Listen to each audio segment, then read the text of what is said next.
680, 93.7 FM. Let's all remember him this way, not the recent pictures that have been floating around on the dark web. This is how I will always remember Frankie You remember that Valli. app that I showed you that could isolate vocals? I did it to this song, and it is unbelievable. It's crazy. Who's your favorite Italian performer and the favorite song by the Italian performer? The X-Platform question of the day for its National Pasta Day, if we may paint with a broad brush. The X-Platform brought to you by Harris Cherokee Casino and Resort. In the meantime, Paul Feinbaum going to join us at 12:30, and trash talk coming from Army and Navy. Yes, that's happening, and we'll talk about it in less than 5 minutes.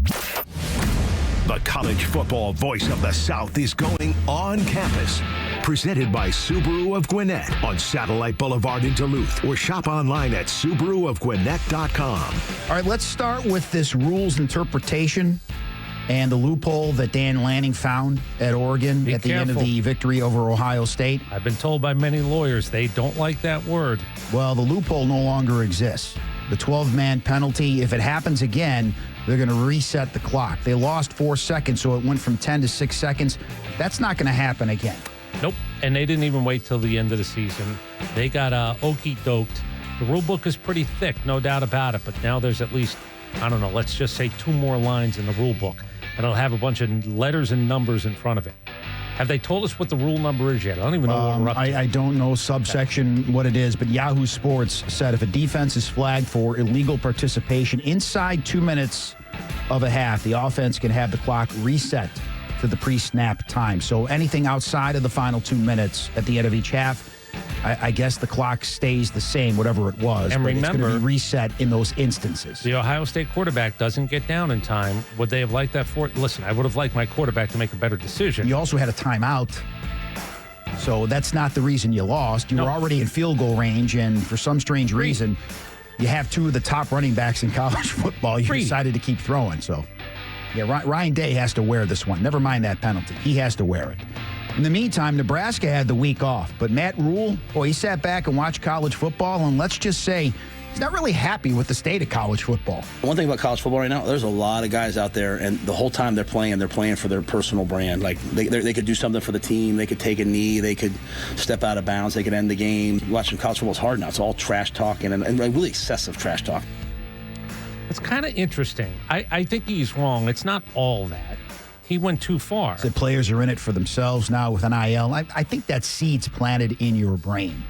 But I think some players like making the money. The great players, when you get out there, it's still about the game.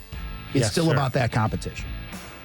I don't know where it benefits him to say that. He's trashing the game that's made him a millionaire, and he's still going to have to recruit. What is he going to tell me? He's not going to take me, guys? Are you not in the NIL world? Of course they are. It just seemed a little bit strange to me that, oh, wait, this is what I did my week off. I decided that college football really stinks. I'll keep coaching. The polar opposite of that is a story that you've mentioned a few times in Curt Cignetti, the head coach at Indiana. Go back to the Big Ten media days and remember what he said. Now, Indiana was coming off a 3-9 season, and he said going into his first year, it's pretty simple. I win. Google me. And a lot of people said, boy, this guy's got some nerve. Well, who's laughing now? They're number 16 in the nation, 6-0. And let's hear from Curt Cignetti. Nobody in this program right now is satisfied. There's no warm fuzzies. Everybody understands they got to respect the process because they're all a hero right now. But you don't respect the process and to prepare to be the best you can be on Saturday, you're going to be a bum next week. You know, what happens Saturday is going to be next week's news. And they understand that and they get it. Yeah, if you get that message across, I mean, that's more than half the battle. I think he's my new favorite Italian. Now, look, not everybody's going to be able to play for him. He sounds like he's got a little bit of Bobby Knight in him. Speaking of Indiana, like, you better know that if you think, being Joe Goofoff is the way that you're going to interact with this coach, you're wrong. Grazie. He's setting a tone and a tenor. Now, here's the problem for Indiana. If anybody believes he can really win, he'll leave Indiana. Or Indiana's going to pay more for a football coach than they ever thought possible. Another issue you have is in back-to-back weeks, Michigan and Ohio State late in the season. That could be a challenge as well. But again, if you tell an Indiana fan that we actually might bow up to Michigan and Ohio State, might not beat them. You're certainly not as deep. You don't have $20 million payrolls.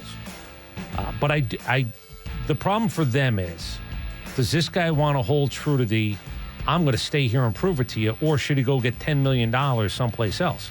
I mean, you want to be PJ Fleck, who was one of the hot coaches for a while at Minnesota, and stay and then start spinning your wheels? Or do you want to be the guy that moves on and makes more money? There's a payday. Now, again, he's not going to be for every president or AD either, because he's got an opinion he's going to tell you. But the Google me thing was perfect. Somebody said, hey, why do you think you guys are going to win? I win. Google me. And so far, he's been a man of his word. They haven't lost. Here's what's happening. Fewest offensive plays allowed of 20 or more yards among FBS programs. Texas, number 1. They've only given up 9. We keep talking about what it is that we might be able to do. Carson Beck and company throwing the ball downfield. It was one of the great lines on the guy who's going to join us at 12:30, his show. But who have they played, Paul? Yeah. That's what people are saying. Fewest offensive plays allowed of 20 or more yards. Texas has only given up 9 of them. So understand they're also, I know who they haven't played, but they're also not getting burned, and they're not, you know what it is? What did we say in college basketball? The three-point shot is the great equalizer. You know what a great equalizer in football is? 60 yards because you decided we couldn't make that play. You didn't jam a guy hard enough.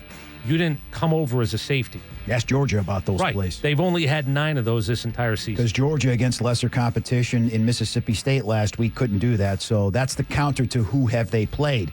We know that Army and Navy are both ranked. They're both undefeated and ranked at the same time since 1960. Jeff Monken is Army's head coach. He was on the Pat McAfee show yesterday. I didn't think that this was really something you're supposed to do to an academy. Everybody else, I find it okay. This is what Jeff Monken said about Navy. Do they still have a football program at that school? Love it. I will say undefeated. Pretty good. The McAfee show reacted the way that you and I would. Oh, did he just say that? Now, I don't know if we would have gone crazy. Made noises? Yeah. Screamed? But I'm not really sure you're supposed to say that about an academy when you are an academy.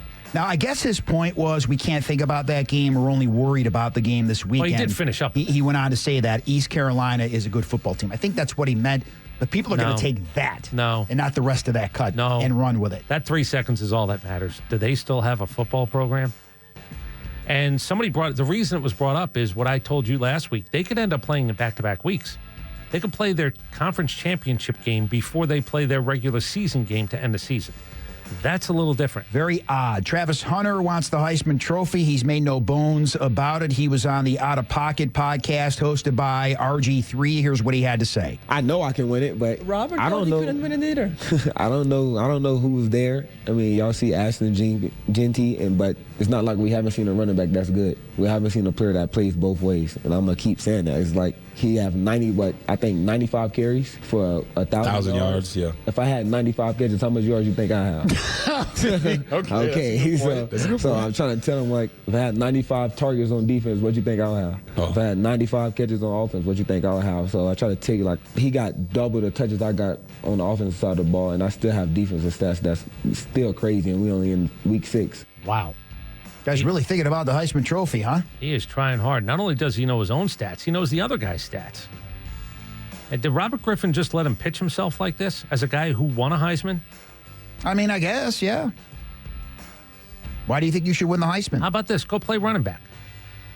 Or tell your quarterback, what are you doing? I need more touches. I give him credit for having an honest answer there. He is an outstanding player, arguably the best player in college football, and he continues to play major snaps on both sides of the ball. I just can't believe he's still doing it. He's banged up. He got hurt last week. Again, I don't know if this can continue. I'll stick to my guns in that regard, but so far, that's what he's done. He is the best college football player in the country. If that's what the Heisman is supposed to go to, congratulations. I think more people's problem is not even... You can't bring up the other guy. You want to bring up you. And by the way, when you say 95 carries for 1,000 yards, I don't care what you say after that. It's 95 carries for 1,000 yards when everybody's trying to stop you. What did you think you were denouncing him? That's ridiculous. And I'm starting to worry about what's going to happen at 3:30 here on The Fan on Saturday afternoon at Mercedes-Benz Stadium against Notre Dame if Georgia Tech doesn't have Haynes King. I don't mean to say anything disparaging about the backup quarterback, but this is a Notre Dame defense that's very, very, very good. Better. The numbers don't lie. As you said, they've gotten better as the season has gone on. A guy like Haynes King, you know, you go back to that Johnny Manziel game when he beat Alabama, which essentially won him the Heisman Trophy. He's that type of player. And you saw that from Diego Pavia from Vanderbilt. He's that type of player. he can keep you in a game by just being out of his mind when it comes to creating plays with his legs and his arm. Because once you decide to either spy him a little bit, something else should free up. Now, here's what I don't know about Haynes King. I don't know if Haynes King is a good enough passer to pick you apart, but I do know he's not a typical dual threat, but the ability to make a play when it looks like there is no play is a big thing. You know what? I thought he got a stinger, and I thought it was like... Because he went out of the game in the first half, then came back in. But then it was out, and last 3 series was out. Right, and I wasn't sure if, everybody says, a stinger goes away, but not if you do real damage, not if you get a nerve pinch. And that's what I thought it was that day. Everybody's saying, well, why doesn't the ACC have a medical report? Why don't they have why should they? Somebody said, why isn't Brent Key telling us? Why would he? Why should he tell you anything if he doesn't have to? Right. Yeah, what coach would do that? What kind of news? Like, what kind of news do you think you're entitled to? There's still gamesmanship in this. We don't even really know what it is. Nope. I mean, we surmise that it's his shoulder, but they haven't even said what the injury is. Well, you could say anything to me. If you really just want to say something. Oh, it's his knee. Which one? I don't even know. The fact that he might not play, and if he plays, how close is he to 100%?